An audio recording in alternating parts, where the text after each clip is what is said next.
how's it going today? Chelsea here, and this is my kitty cat, Hermie. He is being very sweet and lovey today, and I thought he might want to chill with me while I make this video.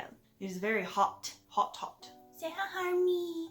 Hello. Ooh, you are shedding like crazy. Holy crap. So in today's video, I wanted to talk to you guys about 15 comic books that I'm very interested and excited to eventually read. I thought it would be fun to just talk about them and why I want to read them and tell you a little bit about the comics that I want to read in the future. I wish y'all could see me petting him. He's really sweet. Blackbird Volume 1. Now, this is by Sam Humphries and Jen Bartel. It includes issues 1 through 6. It is a trade paperback. That's typically what I like to read. I have yet to buy single issues because they're just not financially a good idea for me to buy brand new. So I wait till they get into the trade paperbacks and I buy them that way because they're cheaper and I like to read a lot at once. And they're a lot easier to keep on a bookshelf. I don't have to have like those big boxes. Maybe one day I'll collect those, but right now they're not the best option for me. So I want Blackbird Volume 1. It is released May 14th, 2019, so it has very recently come out. It's about a girl who finds a magical world of cabals living in California. Now, I'm not sure what a cabal is. I'm guessing it's some kind of creature or monster or magic thing. I don't know. I just know it's about magic and creatures and stuff. The main character's sister is kidnapped, so she has to get her back somehow. So I imagine it's going to lead to a lot of like family, sisterly love dynamic kind of things here. It is a neo-noir fantasy series, and I like fantasy when it comes to comic books and manga, so I think that would be perfect for me. It's within my range of genre that I like, and it is published by Image Comics, which, if you don't know anything about me, that's primarily what I've read. I really like indie comics. I like Image Comics. They do a really good job with the series that they decided to take on, and I think it would be a really good series to add to my collection. I can't wait to check it out. If you're interested in any of the comics that I'm talking about, check the description below. I don't get paid for any of this. This is not sponsored. I just want you to know where you can find them if you're interested, and I'll have them down there. The next one that I want to read is American Vampire Volume 1. This is a trade paperback as well by Scott Snyder and Stephen King. Now, I love Scott Snyder's work so far. I've only read one that I didn't like, and I'll be talking about that in my next wrap-up. But everything else I've read by him I really liked. And Stephen King, hello, I love horror. I love all of the movies I've seen of Stephen King's. I've listened to a few of his books. I can't physically read Stephen King, but I love his books. And it follows two stories, one by Snyder and one by King himself. The two stories aren't connected as far as I don't think they're connected. I could be wrong, but I don't think their stories are connected. They're just about the same material. And Snyder's story is set in the 1920s, Los Angeles. It's about a woman who turns into a vampire. And Stephen King's story is about a Western-y character named Skinner Sweet, the original American vampire. So I'm guessing like the first vampire. It is by Vertigo Comics. So it's not a company that I'm familiar with as far as publishing goes, but I am very interested in the story and it's in my wish list. So I can't wait to check that out and see what these two people created on their own. I think that would be very interesting. That's a good boy.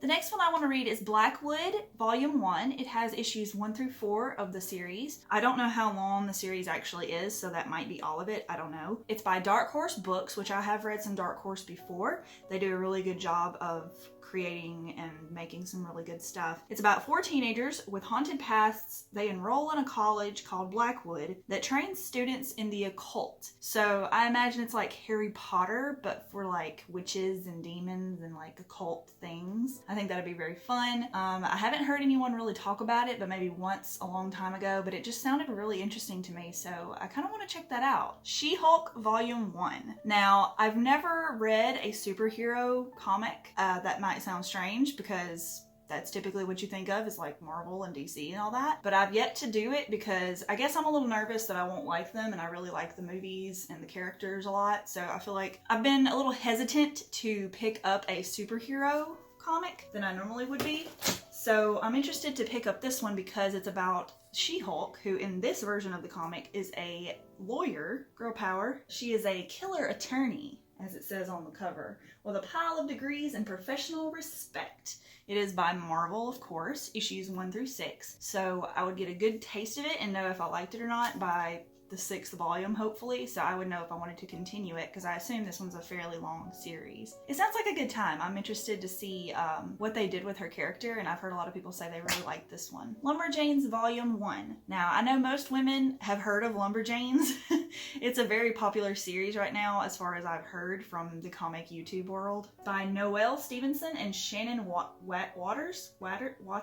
It's about 5 friends at a summer scouts camp. They fight yetis, 3-eyed wolves, and giant falcons, so it's gonna have some fantastical elements to it, and that just sounds really cool and fun to me. And the description on Amazon said, Buffy the Vampire meets Gravity Falls. That sounds pretty cool. And I assume it's going to be just a big old story about friendship and sisterhood and all that kind of stuff. So I think that would be really fun and good for people who are interested in those kind of feel-good stories. But maybe a little bit of action adventure, thriller kind of stuff in there. It's by Boom Box. I've never heard of that publisher, but I'm sure they're decent. You know, I've never heard of them or seen them anywhere, but I'm wanting to check this out soon because I know there's a lot of it out by now. So maybe one day I'll pick up the first volume and let you guys know what I think about it when I get it. The Beauty Volume 1 by Jeremy Hawn and Jason A. Hurley. Now this cover is very, very beautiful. It looks very noir gothic to me, and I think that it would be very pretty to look at. I've seen some people haul this book and it looks very gorgeous from just a visual perspective to me. So I was very interested in the art style first of all. And it says it's about a society that is obsessed with outward beauty. I imagine there's going to be some very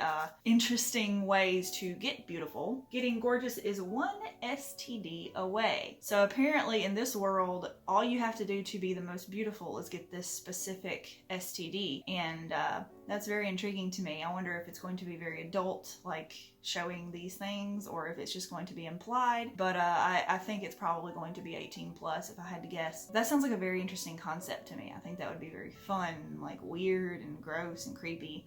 I'm very, very interested in that. And of course, I'm sure things go wrong and it's not all cakes and roses and sexual things like it seems. It has issues 1 through 6 within this volume, and it is by Image Comics, yet again. Like I said, love Image Comics. Can't wait to check this one out. Miss Marvel Volume 1. Like I said, new to superhero comics, but this is a fairly new release. It has issues 1 through 5 in this one. It is by G. Willow Wilson and Adrian Alfona. It is a Muslim teenager girl who is Ms. Marvel in this one. She becomes a superhero and just randomly gets these powers somehow. I'm sure that will be thoroughly explained in the comic, but it's a question of, can this girl who has to overcome all these things handle this new power and all of these responsibilities that have just been thrown upon her, and how she deals with that, probably like struggles of being a teenager and a Muslim lady, those kinds of things melded with becoming a superhero. Like imagine that, like that sounds insane to me. I just think that sounds really interesting and fun. But yes, it's by Marvel and I'm excited to check that out. The next one I'm interested in reading is Plastic by Doug Wagner and Daniel Hilliard and Laura Martin. This is a one-shot series as far as I know. It's about a retired serial killer who falls in love. Now, if that doesn't get you, he falls in love with a sex doll. So that's an interesting little twist there. The cover looks really fun if you can't tell. And someone kidnaps her, his love doll, and he has to kill again to get her back. So I think that's going to be a very interesting battle between maybe his mental psyche and, like, I don't know if he actually loves killing and he just decided to quit because he's so into the girl, or if he's quitting because of moral reasons, but he has to kill again. I kind of get the idea of like John Wick, you know, like he was an assassin kind of person who worked for these people and then he had to quit because reasons, and then he started doing it again. So I think it's going to be very similar to that, but you know, more messed up, of course. I've heard this comic's very gory and bloody, so I don't think it's good for kids. You know, the subject matter just seems really adult, so I don't recommend that if you're thinking about it. It contains issues 1 through 5, which I think is the entire series. You can look that up if you're interested. It is by Image Comics as well, so I definitely think it's going to be fantastic. Oh, honey, are you rearranging? Such a good boy. The next one I want to read is Brave Chef Brianna by Sam Sykes and Selena Espiritu. This girl has to prove herself for her family by opening up her own restaurant in the monster part of the city, which, like, I guess it's segregated humans and monsters kind of world. And she has to prove herself to get, I think, her family's restaurant or her family's fortune or whatever to So to do that, she has to open up her own successful restaurant. I think it's a family duality kind of back and forth, like they're trying to win this thing from their ancestor who died, I think. I don't know. I'm kind of reading off the synopsis and making some assumptions. So she has to prove herself by opening this restaurant and being successful, and she does it in the monster part of the world. And it proves to be difficult because they have different ingredients and different ideas of what is delicious. I figure she's gonna have some struggles with cooking some of the weird ingredients that they have. It is probably going to have some beautiful cooking imagery, and as much as I loved Bloom with the baking, I'm sure I'll really like this one. It sounds really fun and cute. The art style is adorable and really fun. It is by Kaboom, which I've never heard of that as well. So I'm interested to see what that company has to offer as far as comics go. And I really like the color in this comic. It's a very specific thing, but I really am interested in reading this one a lot for the art style. Nailbiter Volume 3, Blood in the Water. I've already read volumes 1 and 2 of this series, and I really like it so far. It's about a town that happens to be producing serial killers. Like, it's just this small town, and all of these super famous serial killers come from this town. So it's like, is it in the water? Is it something about, you know, just something supernatural that's happening? Or is it literally these people are deciding on something and going together and doing this? Like, it's a very strange thing. Like, some of these people seem very normal, but I don't want to spoil too much. And some things are happening, someone goes missing, you know, it's just really fun and really dark. And the art style is kind of strange. I don't hate it, but also I wish there was more color to it. It is very muted, very gory, very dark, my kind of thing, you know. I'm excited to see where it goes. Saga Volume 1 by Brian K. Vaughan and Fiona Staples. Okay, this series I hear so much about. Like, I know so many booktubers who don't even really read comics will read this one. And I know it's about space and monsters and aliens and stuff, so I'm very interested to see the art and what kind of creatures they create. It's won a lot of awards. Like, I looked it up. It said winner of the 2013 Hugo Award for Best Graphic Story. It's about two opposing soldiers in space war, so two separate factions of a war, and they're fighting and they fall in love with each other like these two people do. And I think that sounds very heartbreaking and very fun and interesting. So I can't wait to check that out and see what kinds of things come from that. It's going to be issues 1 through 6 of this trade, and it's by Image Comics. So that seems like a big deal for them to have received this title and all those awards for Image. So I'm sure that made them look very good. Can't wait to check that one out. Revival Volume 2, Live Like You Mean It, by Tim Seeley and Mike Norton. If I've forgotten someone's name, I'm sorry, or if I mispronounce it, forgive me. I'm human. But this is a continuation of Volume 1 of the series that I randomly decided to read. I heard a few recommendations of it, but not a whole lot about this series. It's about zombies, but it's not your typical what you think of when you hear zombies, like you think The Walking Dead or like all these cheesy movies you've seen. But it's this town, again, who all of a sudden, the people who have died start coming back to life, but they're not like super crazy zombie monster brain eaters. They just live their normal life again, but they're dead. And most of them don't look like they're dead. I mean, you might have a few that might have something that makes it a little obvious, but typically they just look like a normal person. Like, they have color back in their face, they sound the same, they remember everything. And there's no explanation as to why this is happening, so people are trying to figure that out, along with some spooky things that are happening. The first volume was really great. I've heard people say they got confused by how it jumps back and forth between characters' point of views, but I just thought of it as a TV show. You know, TV shows tend to do that. They'll go from one character's point of view to another, so it wasn't very confusing to me personally, but I get how that could turn some people off, so just be aware of that. If you're interested in this, it will jump around on you, but I loved it so far. I cannot wait to read the second volume. It's going to be really spooky. I love the art so much. Gorgeous, beautiful, vibrant, fun, and I can't wait to check that out. It's also by Image Comics. Yet again, they are just fantastic to me. Hack and Slash Resurrection Volume 1 by Tinny Howard and Seller. But it is an old series that's been brought back with a new writer, so I don't know anything about the old original version.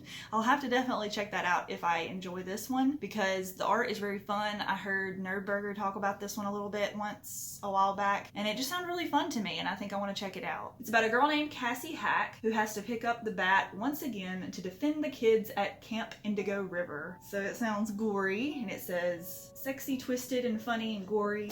Issues 1 through 6. Hey, Hermie. And it's also by Image Comics, so I think that that's going to be a fun time. There's your butt.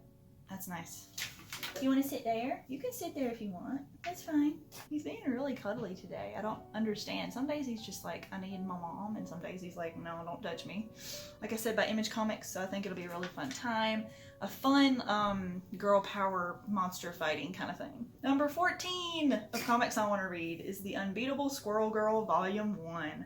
Squirrel Power. Now, the reason I'm really wanting to read this one, I want it to be my first comic book that's on a superhero, because the way that Nerdburger talks about her, and I've heard a few other YouTubers talk about this series, it sounds so fun and like just a good time. Even if you're not like super serious about superhero comics, I think it'd be really fun to jump in with that. I've heard that Squirrel Girl has beaten Wolverine, Deadpool, Doctor Doom, and Thanos, so she's really unbeatable, and I would love to hear those stories about how she did that. I'm sure it's gonna be ridiculous, like One Punch Man kind of stuff going on. Like, she's just so powerful, and yet she's just like a young girl. Like, that sounds so funny. And in this series, she's starting college, so she's a bit older, and I'm interested to see what kind of things that leads to. Like, does she go through schoolwork and have to deal with like studying and crunching numbers and friends and time and trying to figure out a social life while also fighting crime? Like, what is that going to lead to? You know, it sounds like a fun, interesting kind of day. It's going to have issues 1 through 5 in it, and it is of course by Marvel, so maybe one day we'll get a Squirrel Girl movie. I think that would be fun. The last one on my list is My Boyfriend is a Bear. Now, this was definitely one that has some controversy behind it because of the subject matter. Some people think of it as like bestiality or some kind of weird thing with animals, and I guess if you take away the fact that it's about a girl falling in love with a bear and you don't think anything sexual about it, it's totally harmless. Like, I don't think they do anything sexual in it, so, you know, we'll see. I'll read it and tell you what I think about it. From what I get, it's by Pamela Ribbon and Kat Ferris. It's about a girl who has bad luck with boys, so she struggles with finding a relationship with a human male, and so she falls in love with this bear somehow. And it sounds like it's going to be a very beautiful story about love, acceptance of what and who we are, friendship, and family. And I'm sure some hearts will be broken because, you know, people aren't going to accept the fact that she's in love with a bear. So we'll see how that turns out. It sounds like it's going to be really sad and happy at the same time kind of thing. But I think it's a one-shot if I'm not mistaken, so I think it's going to be really cute. It is by Oni Press, which I have heard of before, but I've never read anything by them, so I'm very interested to see what this is going to be about and what it's going to be like. But yeah, thank you guys so much for watching. I really love comics, and I've recently gotten into them. I only have a little bitty collection, so I can't wait to jump into more of these. If you have any that you want me to read, let me know in the comments. Like, you know my kind of vibe and like the kinds that I'm interested in, so let me know what you think I should check out in the comments. Also, subscribe because Hermie asked very nicely. He says he loves Mama and he wants you to just subscribe to her channel, even though that's not what his face says. Thank you so much for watching. Please give a thumbs up or a thumbs down. I mean, any interaction is good. I'm happy with that. Please subscribe if you haven't yet. Also, check out my links in the description for any of these comics that you want to check out, or my Goodreads, or my Twitter or Instagram. I post all kinds of fun stuff there too. I'll see you guys in the next video. Bye guys!